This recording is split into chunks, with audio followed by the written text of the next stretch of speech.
दोस्तों स्वागत है आपका बिहार न्यूज में। दोस्तों मैं हूं फिरदौस गनी और आप देख रहे हैं केडीबी लाइव। दोस्तों आज हो चुका है 18 सितंबर 2021।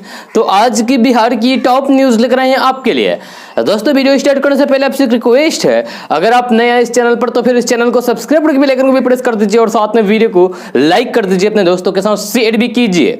तो चलिए दोस्तों स्टार्ट करते हैं आज की पूरे बिहार की टॉप न्यूज। दोस्तों देश के प्रधानमंत्री नरेंद्र मोदी 71 साल के हो गए हैं। जी उनके जन्मदिन को भाजपा और सरकार कई कार्यक्रम आयोजित किए। जी वही मोदी के चाहने वाले भी खासे उत्साहित रहे और अलग अलग तरीके से उनके जन्मदिन को विश किया। इस सिलसिले में पटना में प्रधानमंत्री नरेंद्र मोदी के जन्मदिन के अवसर पर 71 किलो के लड्डू का केक काटा गया। वही मृणाल क्लब के पदाधिकारियों ने कहा है कि वे लोग हर साल मोदी जी का जन्मदिन मनाते हैं। इस साल 71वें जन्मदिन पर 71 किलो के लड्डू का केक काटा गया है। जब पीएम नरेंद्र मोदी के जन्मदिन पर बिहार में कोरोना टीका का महाअभियान कल चलाया गया। जी वही सीएम नीतीश कुमार ने पीएम मोदी को उनके 71वें जन्मदिन की बधाई दी और शुभकामनाएं दी है। दोस्तों बिहार की राजधानी पटना से एक बड़ी खबर सामने आ रही है।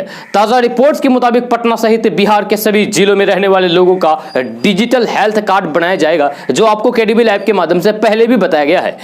इसको लेकर बिहार स्वास्थ्य विभाग तैयारी में जुटा हुआ है। खबर के अनुसार आधार कार्ड के तर्ज पर बिहार के करीब 12 करोड़ 90 लाख की आबादी को अब सरकार डिजिटल हेल्थ कार्ड देने की तैयारी में है। फिलहाल नालंदा में पायलट प्रोजेक्ट के रूप में यह काम शुरू कर दिया गया है। यह बहुत जल्द बिहार के अन्य जिलों में भी शुरू किया जाएगा। आपको बता दें कि डिजिटल हेल्थ कार्ड बनने से कोई भी डॉक्टर कंप्यूटर पर एक ही क्लिक के जरिए उस रोगी का पूरा सारा इतिहास जान सकेंगे। वे जान सकेंगे कि उन्हें कब कौन सी बीमारी हुई थी और डॉक्टर ने उन्हें कौन सी दवा दी थी।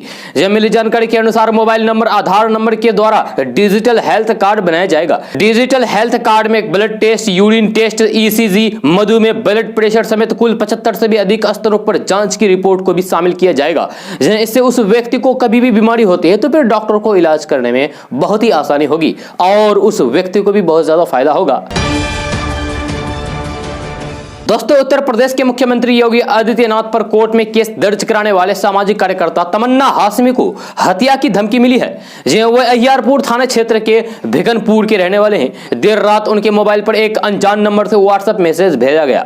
इसमें जाति सूचक शब्द भी लिखे गए। दर्जनों मैसेज के बाद उन्हें वीडियो कॉल करके जान से मारने की धमकी दी गई है। धमकी में कहा गया है कि योगी आदित्यनाथ पर मुकदमा करके तुमने ठीक नहीं किया है और तुम्हारा और तुम्हारे परिवार वालों को इसका अंजाम भुगतना पड़ेगा।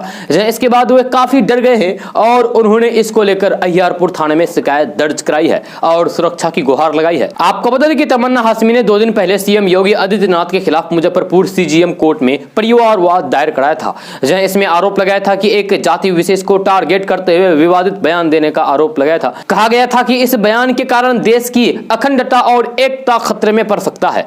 इसे देश की एकता को तोड़ने वाला बयान बताते हुए परिवारवाद दायर किया गया था।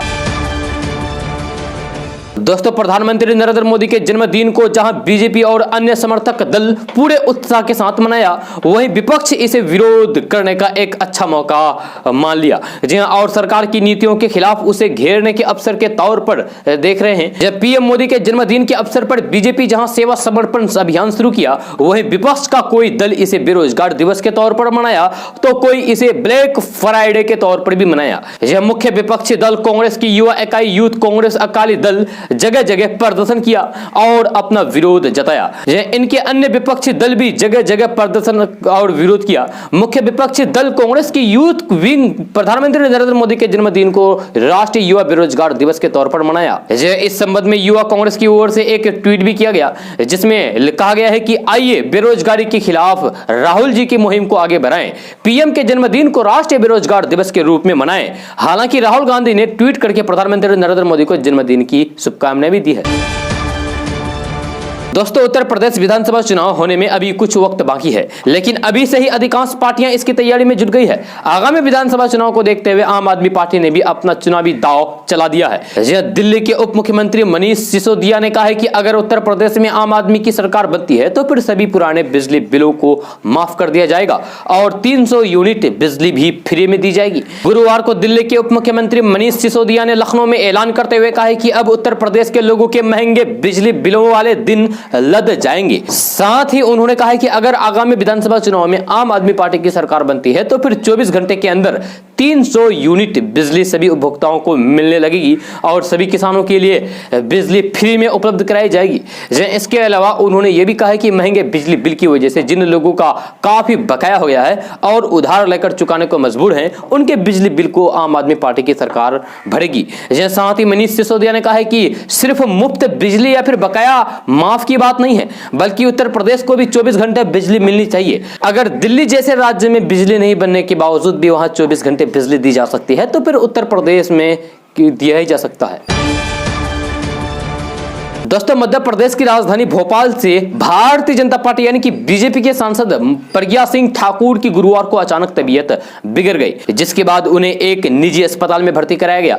इसकी सूचना मिलते ही राज्य के स्वास्थ्य मंत्री डॉक्टर प्रभुराम चौधरी उनसे मिलने अस्पताल पहुंचे और उनका हालचाल पूछा। इस मुलाकात का एक वीडियो सोशल मीडिया पर वायरल हो रहा है। इस पर यूजर्स कमेंट करते हुए भाजपा सांसद प्रज्ञा ठाकुर को ट्रोल कर रहे हैं। स्वतंत्रता सिंह नाम के एक यूजर ने लिखा है कि खुद को 5 स्टार अस्पताल चाहिए, जनता को गोमूत्र की सलाह, हद बेवकूफ समझ रखा है अंधभक्तों को। एक यूजर ने लिखा है कि अरे मैडम, आप अस्पताल क्यों गई, इनको गाय के तबेदले में रखो, जल्द ठीक हो जाएंगी। राहुल यादव नाम के एक यूजर ने लिखा है कि लो, इन्हें अपनी ही सरकार पर भरोसा नहीं है, ये निजी अस्पताल की तरफ भाग रही है। विपुल राव ने लिखा है कि वहां की जनता ने इनको सांसद चुना है, जो जनता के पैसों से 5 स्टार हॉस्पिटल में अपना इलाज कराती है और जनता को गोमूत्र पीने के अनगिनत फायदे बताती है। धन्य हैं आप साध्वी जी। दोस्तों, बिहार से एक बार फिर से अचानक एक शख्स के बैंक खाते में मोटी रकम आने की खबर सामने आ गई है। पहले खगड़िया, फिर कटिहार और अब मुजफ्फरपुर से आई इस खबर ने लोगों को हैरान कर दिया है। एक बुजुर्ग शख्स के खाते में अचानक 52 करोड़ रुपए आने से लोग अचंभे में पड़ गए।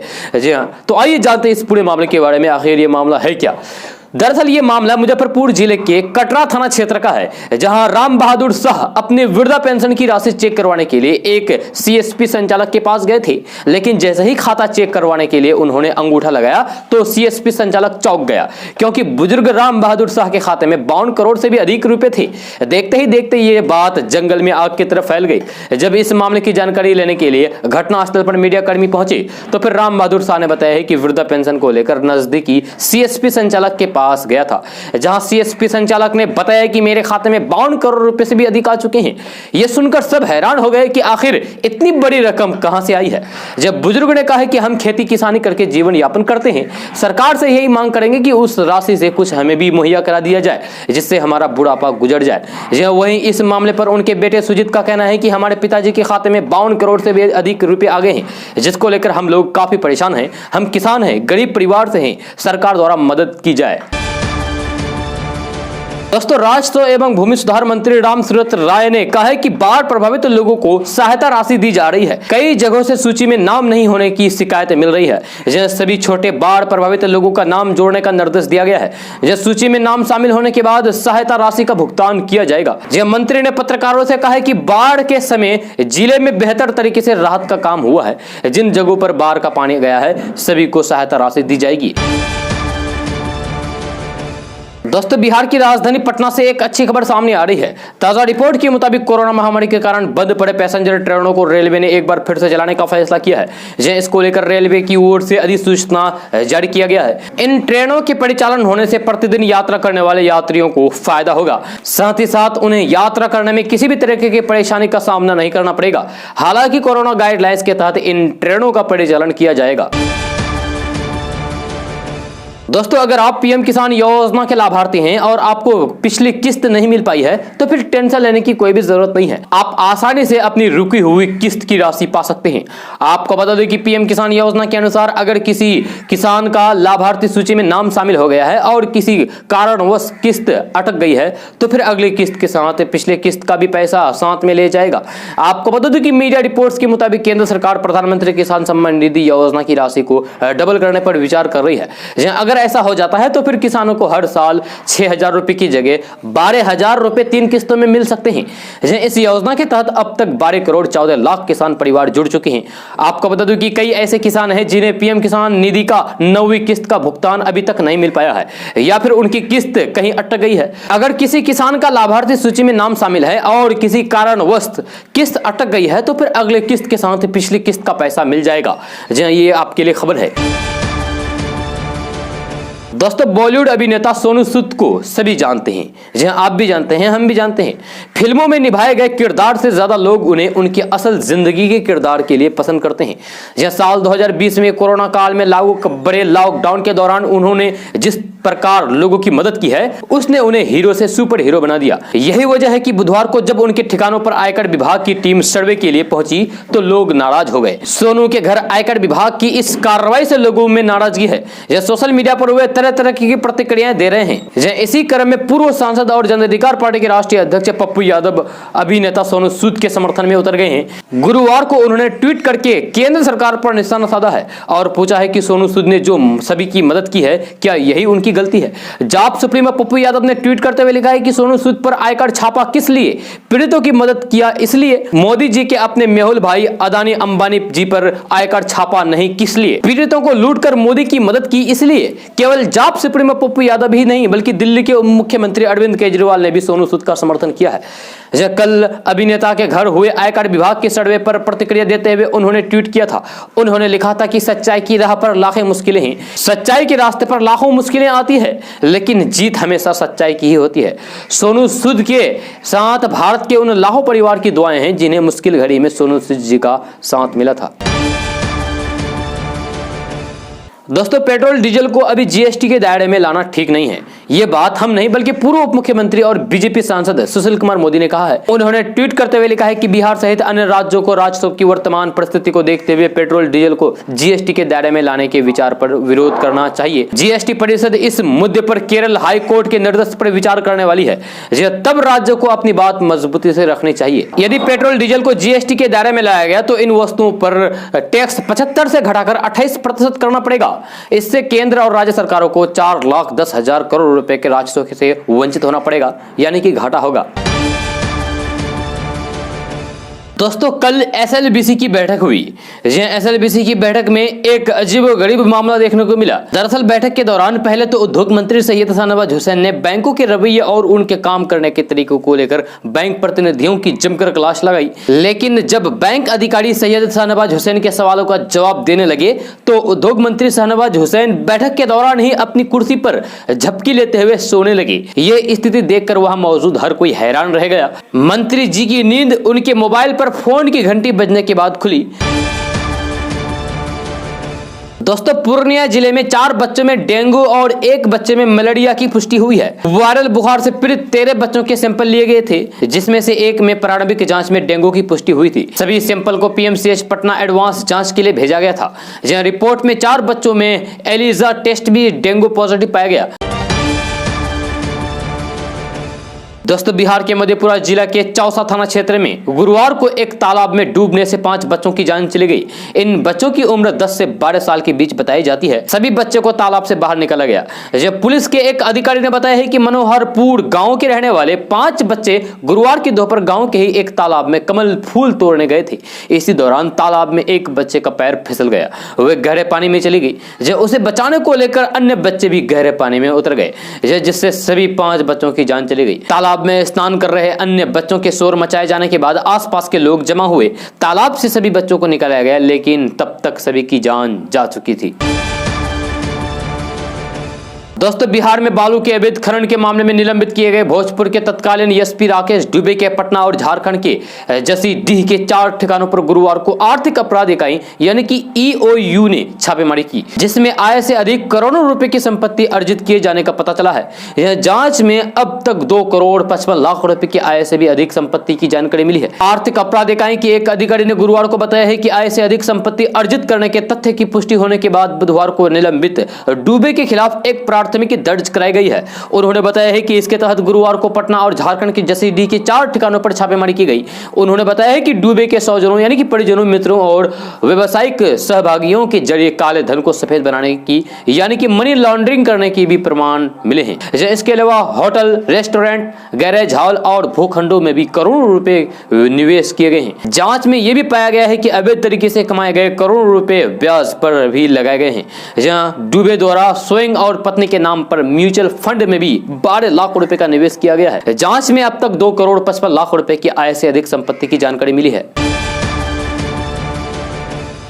दोस्तों, सीतामढ़ी पुलिस कप्तान हरकिशोर राय के 6 माह के कार्यकाल में बाइक चोर गिरोह पर अब तक की सबसे बड़ी कार्रवाई हुई है, जिसमें पुलिस को ऐतिहासिक सफलता हासिल हुई है।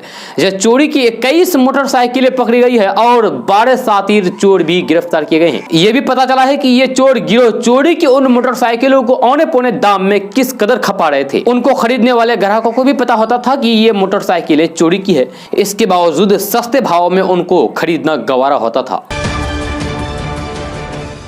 दोस्तों, एनसीआरबी की आंकड़ों के मुताबिक बिहार देश में अपराध के मामले में दूसरे स्थान पर है, लेकिन बिहार के सत्तारूढ़ दल बीजेपी के मंत्री इस रिपोर्ट से इत्तेफाक नहीं रखते हैं। इस रिपोर्ट पर मंत्री मंगल पांडे द्वारा दिए गए बयान के बाद बिहार के राजनीतिक तेज हो गई है। जहां कांग्रेस ने बीजेपी पर पलटवार करते हुए कहा कि सत्ता में बैठे लोग रोकथाम करने के बजाय लालू राज की दुहाई देकर अपना पल्ला झाड़ लेना चाहते हैं। दरअसल बिहार सरकार के स्वास्थ्य मंत्री मंगल पांडे ने कहा है कि आंकड़े क्या कहते हैं ये बात अलग है, उस पर ध्यान नहीं देना चाहिए। 2005 के पहले बिहार में हालात कैसे थे ये किसी से छिपी नहीं है, इस बात को जनता बखूबी जानते हैं। मंत्री जी ने आगे कहा है कि कौन क्या कहता है ये बात अलग है, लेकिन जो हालात पहले के सरकार में थे वैसे हालात अब नहीं है। उन्होंने कहा है कि पहले लोग अपने घरों से निकलते थे लेकिन खुद को सुरक्षित महसूस नहीं करते थे, लेकिन अब हालात वैसे नहीं है। लोग अब खुद को सुरक्षित महसूस कर रहे हैं और अपने कामों में भयमुक्त होकर लगे हैं। दोस्तों, बिहार के पूर्व सीएम और हिंदुस्तानी युवा मोर्चा के राष्ट्रीय अध्यक्ष जीतन राम मांझी ने बीजेपी नेता रामसूरत राय को नसीहत दी है। उन्होंने कहा है कि वे बेवजह बयान देने से परहेज करें।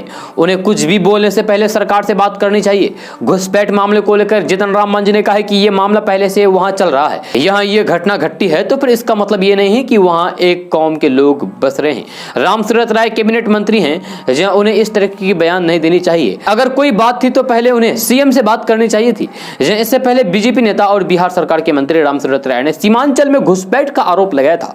जहां उन्होंने कहा था कि सीमांचल में बड़ी संख्या में घुसपैठ हो रही है। मंदिर, मठ, भूदान की जमीन पर घुसपैठियां कब्जा कर रहे हैं। इनकी मदद विदेशी फंडिंग के जरिए की जा रही है। बाहरी लोग जमीन खरीदकर यहां बस रहे हैं, जिससे समाज में विकृति होगी और देश के लिए खतरा पैदा होगा। मंत्री रामसूरत राय ने कहा कि पूर्णिया, अररिया, भागलपुर के दौरे के क्रम में वहां के लोगों ने इसकी जानकारी दी है। हालांकि मंत्री ने यह भी कहा है कि इस मामले में सरकार सक्रिय है। घुसपैठिए पकड़े जाएंगे और दलालों को जेल भेजा जाएगा। और मठ, मंदिर, मस्जिद, कब्रिस्तान की जमीन पर अगर कोई अवैध कब्जा है तो उसे मुक्त कराया जाएगा। इस पर जेडीयू के एमएलसी गुलाम रसूल बलियावी ने रामसूरत राय से बिहार में घुसपैठ का सबूत मांगा है और कहा है कि ये बेवजह बयानबाजी है। मंत्री को इसका प्रमाण देनी चाहिए। अगर मंत्री इसका प्रमाण देते हैं तो जेडीयू धक्का देकर घुसपैठियों को बाहर करेगी। आपको बता दें कि सीमांचल में घुसपैठ का मुद्दा बहुत पहले से लगातार चर्चा में रहा है। दोस्तों, बिहार के मुंगेर जिले में एक पुजारी ने शर्मनाक हरकत की है। यहाँ मंदिर में पूजा करने गई नाबालिग बच्ची से पुजारी ने छेड़खानी की और उसके साथ गलत काम करने की कोशिश की। पुजारी ने यह घिनौना काम देश के 52 शक्तिपीठ में शामिल चंडिका स्थान परिसर में किया।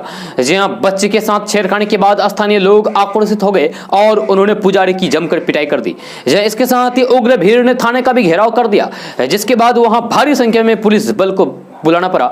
यह घटना मुंगेर जिले के वासेदपुर थाना इलाके की है। बताया जा रहा है कि आरोपी पुजारी जय कुमार शर्मा चंडिका स्थान के सामने प्रसाद बेचता था। गर्भगृह बंद रहने के कारण चंडिका स्थान परिसर में स्थापित महादेव मंदिर में 10 दिनों से पूजा कराने का काम करते थे। जब गुरुवार को वहां नाबालिग पूजा करने गई थी। यह नाबालिग को अकेले देखकर पुजारी ने उसके साथ छेड़खानी शुरू कर दी। यह बच्ची किसी तरीके से वहां से भागी और घर जाकर ये बातें परिवार वालों को बताई, जिसके बाद घर वाले और गांव समाज के लोग आकर के पुजारी की जमकर धुनाई कर दी। दोस्तों, बिहार में अगर आप सरकारी शिक्षक बनना चाहते हैं तो फिर आपको जेब ढीली करनी होगी। इसके लिए 8 लाख रुपए का रेट फिक्स हो गया है। मधेपुरा से ऑडियो वायरल होने के बाद इसको लेकर तरह तरह के चर्चे शुरू हो गए हैं। यह दरअसल मुरलीगंज में शिक्षक नियोजन में व्याप्त धांधली से जुड़ा ऑडियो वायरल होने से शिक्षक नियोजन की पारदर्शिता पर प्रश्न खड़ा हो गया है। जी ऑडियो वायरल होते ही पूरे जिले में शिक्षा महकमा में हरकत मच गया है। जी मामला मुरलीगंज के प्रखंड शिक्षा पदाधिकारी सूर्य नारायण यादव से जुड़ा हुआ है। जी ऑडियो में शिक्षा विभाग में व्याप्त धांधली और भ्रष्टाचार को दर्शा रहा है। वहीं ऑडियो में पद का दुरुपयोग की भी बात सामने आई है। केडीबी लाइव ऑडियो की तकनीकी पुष्टि नहीं कर रहा है, लेकिन विभाग के वरिष्ठ अधिकारियों यानी कि पदाधिकारियों की खामोशी ही बहुत कुछ बयां कर रहा है। यह ऑडियो हाल ही में मुरलीगंज में आयोजित शिक्षक नियोजन से जुड़ा है। आपको बता दें कि मुरलीगंज में शिक्षक नियोजन में व्याप्त भ्रष्टाचार एक समय खूब सुर्खियां बटोरा था। ऑडियो में बीओ गुड्डू नाम के एक शख्स को नियोजन के नाम पर 5 लाख रुपए की जगह 8 लाख रुपए की मांग कर रहा है। बीईओ उस शख्स को बता रहा है कि ली जाने वाली राशि ऊपर तक पहुंचाई जाती है। नियोजन कार्य में लगे शिक्षक तक को उसके हैसियत के आधार पर कमीशन दिया जाता है। इसमें पहले गुड्डू नाम के एक व्यक्ति ने 3.5 की जगह 5 लाख देने को तैयार होता है। बाद में बीईओ द्वारा रेट बढ़ाते हुए 8 लाख से कम में काम नहीं होने की बात कहा गया है। बिहार में शिल्पकारों का उत्पाद, बिहार के बुनकरों और कलाकारों द्वारा बनाई गई चीजें देश दुनिया में जाएं, हम ये मंशा लेकर चल रहे हैं। बिहार के मुख्यमंत्री नीतीश कुमार जी का संकल्प है कि कला, शिल्प और पारंपरिक उद्योग जो कि बिहार की पहचान है, उसका संदेश पूरे देश में जाना है। बिहार के उद्योग मंत्री सैयद शाहनवाज हुसैन ने ये बातें गुरुवार को बिहार म्यूजियम में आयोजित राज्य पुरस्कार समारोह के वितरण समारोह में कही है। इस समारोह में बिहार के उद्योग मंत्री सैयद शाहनवाज हुसैन ने बिहार के 40 कलाकारों को सम्मानित और पुरस्कृत किया। बिहार के बेहतरीन शिल्पकारों, कलाकारों को सम्मानित करने के बाद बिहार के उद्योग मंत्री सैयद शाहनवाज हुसैन ने कहा कि हम पूरी कोशिश कर रहे हैं कि बिहार के बुनकरों, कलाकारों, शिल्पकारों को देश ही नहीं बल्कि विदेश में भी बाजार मिले। जी हाँ, हम कोशिश में हैं कि यहाँ की कलाकृति को अमेजन और फ्लिपकार्ट जैसे प्लेटफॉर्म पर उपलब्ध कराई जाए। उद्योग मंत्री सैयद शाहनवाज हुसैन ने कहा कि हम बिहार में बड़े उद्योग की चिंता करने के साथ उनके लिए भी फिक्रमंद हैं जो लघु उद्योगों में लगे हैं। जी हाँ, उन्होंने कहा कि इस बार कलाकारों को मिलने वाली पुरस्कार राशि भी दोगुनी हो गई है। जब 25,000 की पुरस्कार राशि को 50,000 रुपए कर दिया गया है और 11,000 की पुरस्कार राशि को बढ़ाकर 15,000 रुपए कर दिया गया है। लेकिन उन्होंने कहा कि कलाकारों का असली इनाम तो यह है कि उनकी कृतियां देश के हर हिस्से में पहुंचे। दोस्तों, प्रधानमंत्री नरेंद्र मोदी ने वीडियो कॉन्फ्रेंस के जरिए एससीओ शिखर सम्मेलन को संबोधित किया। उन्होंने अपने संबोधन में कहा कि अफगानिस्तान के हालात के बाद चुनौती और बढ़ गई है। शांति और सुरक्षा को लेकर चिंता करने की जरूरत है। बढ़ती कट्टरता से निपटने की हमें जरूरत है। दुनिया में बढ़ती कट्टरता से परेशानी बढ़ी है। संबोधन की शुरुआत करते हुए प्रधानमंत्री नरेंद्र मोदी ने कहा कि इस साल हम एससीओ की 20वीं वर्षगांठ मना रहे हैं। यह खुशी की बात है कि इस शुभ अवसर पर हमारे साथ नए मित्र जुड़े हैं। मैं ईरान का एससीओ के नए सदस्य देश के रूप में स्वागत करता हूं। उन्होंने कहा कि मेरा मानना है कि इस क्षेत्र में सबसे बड़ी चुनौती शांति, सुरक्षा और विश्वास की कमी से संबंधित है और इन समस्याओं का मूल कारण बढ़ता हुआ कट्टरवाद है। आगे प्रधानमंत्री नरेंद्र मोदी ने कहा कि अफगानिस्तान में हाल के घटनाक्रमों ने इन चुनौतियों को और स्पष्ट कर दिया है।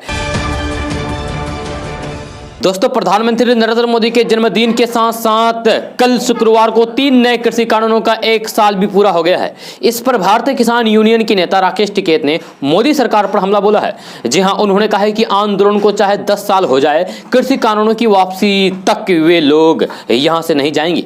जी हां, राकेश टिकैत ने यह भी कहा है कि जन्मदिन पर उनको पीएम मोदी से कोई तोहफा या फिर भीख नहीं चाहिए, बस अपना हक चाहिए। किसान नेता राकेश टिकैत ने कहा है कि सरकार कह रहे हैं कि 18 महीने तक हम कानून को लागू नहीं करेंगे, हम और 6 महीने इंतजार कर लेते हैं। कहा हम वापस घर जाएंगे और फिर वहां पर आएंगे। राकेश टिकैत ने आगे दावा किया है कि गांव में मंडियां बिकने लगी है और एमएसपी की गारंटी नहीं है और फिर काफी सस्ता अनाज बिक रहा है। राकेश टिकैत ने आगे कहा है कि हमें प्रधानमंत्री से कोई तोहफा थोड़ी चाहिए, हम कोई भीख नहीं मांग रहे हैं, जो हमारा हक है वह दे दो। हम जन्मदिन पर दान पुण्य करने की उम्मीद नहीं रख रहे हैं, बस हमें अपना हक दो। राकेश टिकैत ने कहा है कि जन्मदिन पर पीएम मोदी को कम से कम उन किसानों को याद कर लेना चाहिए जो किसान आंदोलन के दौरान शहीद हुए हैं। किसान नेता राकेश टिकैत ने आगे ये भी पूछा है कि अगर कृषि कानूनों के लिए पीएम को जिम्मेदार नहीं ठहराया गया तो क्या सोनिया गांधी और राहुल गांधी को ठहराएंगे? राकेश टिकैत ने कहा है कि जिसकी सरकार होगी उसी को ही तो जिम्मेदार ठहराया जाएगा। दोस्तों, पश्चिमी चंपारण जिले में एक ऐसा मामला सामने आया है जहां कोरोना महामारी में मृत मान लिया गया एक व्यक्ति जिंदा हो गया है। ये मामला सामने आते ही अधिकारियों के होश उड़ गए और अस्पताल की ओर से इस मामले को लेकर जांच बिठाई गई है। दरअसल कोरोना महामारी से बिहार में सरकारी आंकड़ों के अनुसार लगभग 9,500 से अधिक लोगों की जान चली गई है। राज्य सरकार ने कोरोना संक्रमण से मरने वाले लोगों को मुआवजा देने का ऐलान कर दिया है, जिसके लिए जिलावार मृतकों की सूची बनाई गई है और उसे कोविड पोर्टल पर अपलोड कर दिया गया है। लेकिन बेतिया के जीएमसीएच अस्पताल में तैनात कर्मियों ने एक ऐसे व्यक्ति का नाम मृत लिस्ट में सूची में डाल दिया है जो जिंदा है और अपना काम कर रहे हैं। जी हालांकि हकीकत यह है कि वे कोरोना पॉजिटिव भी हुए थे, लेकिन बाद में वे नेगेटिव आ गए थे जी और घर पर रहने लगे। इसी बीच पिछले माह उसे बेतिया अंचल कार्यालय से पहले तो सीआईओ और उसके बाद सीईओ ने फोन किया तो उसके होश उड़ गए। भारत सरकार के उपक्रम सेल में बतौर जूनियर टेक्नीशियन काम करने वाले चंद्रशेखर पासवान को फोन आया कि चंद्रशेखर पासवान के परिजनों से बात करनी है। लेकिन जब चंद्रशेखर पासवान ने बताया है कि वे परिजनों नहीं बल्कि वे खुद चंद्रशेखर पासवान हैं, तो पदाधिकारी भी हक्का बक्का रह गए। यह मूल रूप से खगड़िया के रहने वाले चंद्रशेखर पासवान छावनी मोहल्ले में किराए के घर पर रहते हैं।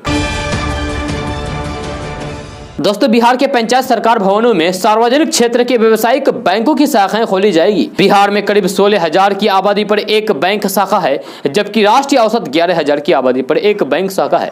जब बिहार सरकार बैंक शाखा खोलने के लिए पंचायत सरकार भवन मुहैया कराने के लिए सहमत है। ऐसी 1078 जगहों की सूची बैंकों को राज्य स्तरीय बैंकर्स कमेटी के माध्यम से उपलब्ध करा दी गई है। जब गुरुवार को राज्य स्तरीय बैंकर्स कमेटी की 78वीं बैठक का उद्घाटन करने के बाद उप मुख्यमंत्री और वित्त मंत्री तारकिशोर प्रसाद ने बैंकों को निर्देश दिया है कि वे राज्य के हर पंचायत में ब्रेक एंड मोटर्स बैंक शाखा खोलें। जब बिहार में बैंक शाखाओं की संख्या बढ़ाएं। बिहार सरकार पंचायतों में बैंक शाखाएं खोलने के लिए हर सुविधा देने को तैयार है। उन्होंने कहा है कि एसएलबीसी की अगली बैठक में बैंक जहां अपनी शाखाएं खोलना चाहते हैं, इसकी कार्य योजना तैयार कर जाए। दोस्तों, प्रधानमंत्री नरेंद्र मोदी कल अपना 71वां जन्म दिवस मनाया। बीजेपी पीएम मोदी के जन्मदिन को भव्य तरीके से मनाया।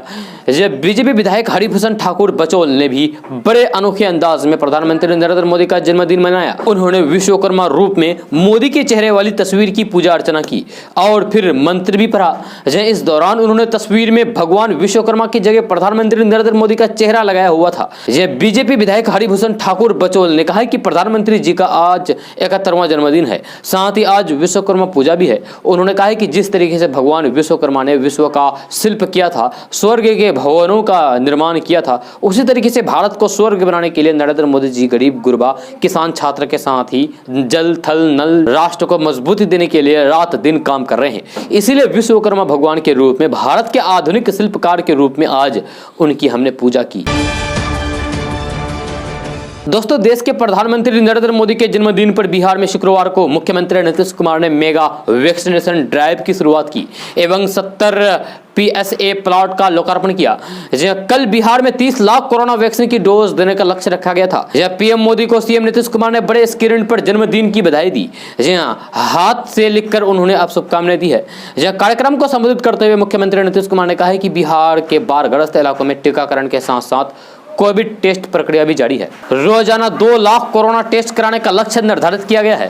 तारीफ करने की जरूरत नहीं है, एक वक्त आएगा जब बिहार के स्वास्थ्य विभाग की अपने आप चर्चा होगी। हम लोग प्रचार नहीं करते हैं, हम लोग काम करने में विश्वास करते हैं। कोई गांव बचने नहीं देंगे, 6 करोड़ से अधिक टीका लगाएंगे। जैसे सीएम नीतीश कुमार ने कहा है कि बिहार में स्वास्थ्य के क्षेत्र में जबरदस्त काम हुआ है। 24 नवंबर 2005 से कितना अस्पताल बने, हेल्थ स्टाफ की बहाली हुई, दवाई का प्रबंधन किया गया। उन्होंने कहा है कि कोरोना की तीसरी लहर के लिए हमें सतर्क रहना है। दोस्तों, बिहार यात्रा पर निकले जदयू संसदीय बोर्ड के अध्यक्ष उपेंद्र कुशवाहा ने जातीय जनगणना और आरक्षण के मुद्दे पर बड़ा बयान दिया है। उन्होंने कहा है कि जो लोग ज्यादा आरक्षण का लाभ ले रहे हैं, उन्हें जातीय जनगणना के बाद आरक्षण छोड़ना होगा। जेडीयू नेता ने कहा है कि अगर जातीय जनगणना होती है तो फिर अग्रे और पिछड़े सभी को इसका लाभ मिलेगा। उन्होंने कहा है कि नीतीश कुमार लगातार जातीय जनगणना को लेकर प्रयास कर रहे हैं। प्रधानमंत्री से लेकर जातीय जनगणना कराने का आग्रह किया गया है। सुपौल पहुंचे जदयू नेता उपेंद्र कुशवाहा ने कई कार्यक्रमों में हिस्सा लिया। कोरोना के शिकार हुए जदयू नेताओं के परिजनों से मुलाकात करके उन्हें ढांढस बंधाया। दोस्तों, देश की नई पीढ़ी को बेकारी से बचाने के लिए सरकार की पहल रंग लाई तो आने वाले दिनों में पढ़ाई पूरी करने के बाद कोई भी छात्र बेकार नहीं बैठेगा।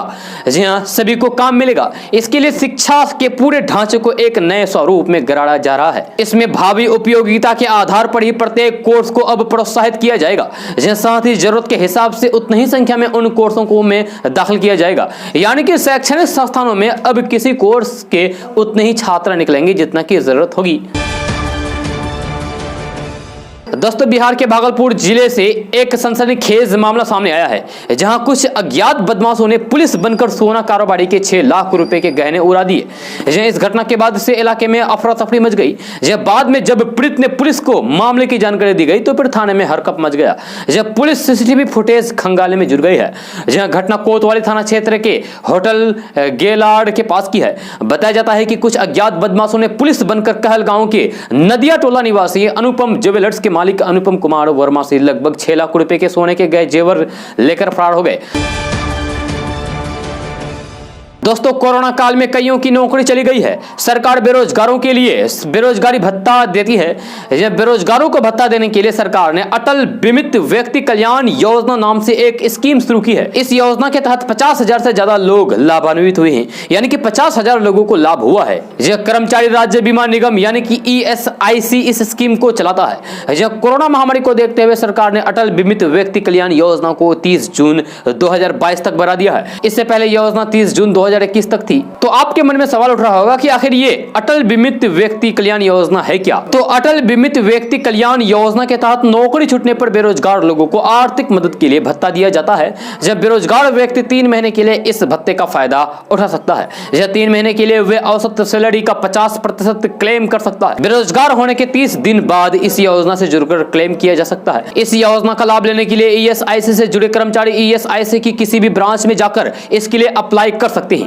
इसके बाद ESIC की तरफ से आवेदन की पुष्टि की जाएगी और इसके सही होने पर संबंधित कर्मचारी के खाते में रकम भेजी जाएगी। दोस्तों, आज का न्यूज़ बस यहाँ तक। कैसा लगा जरूर अपना सुझाव दीजिएगा नीचे कमेंट बॉक्स में कमेंट करके। अगर आप नए आए इस चैनल पर तो फिर चैनल को सब्सक्राइब करके बेल आइकन भी प्रेस कर दीजिए और साथ में वीडियो को लाइक कर दीजिए, अपने दोस्तों के साथ शेयर भी कीजिए। तो चलिए दोस्तों, फिर मिलते हैं अगले वीडियो में। जय हिंद, जय बिहार।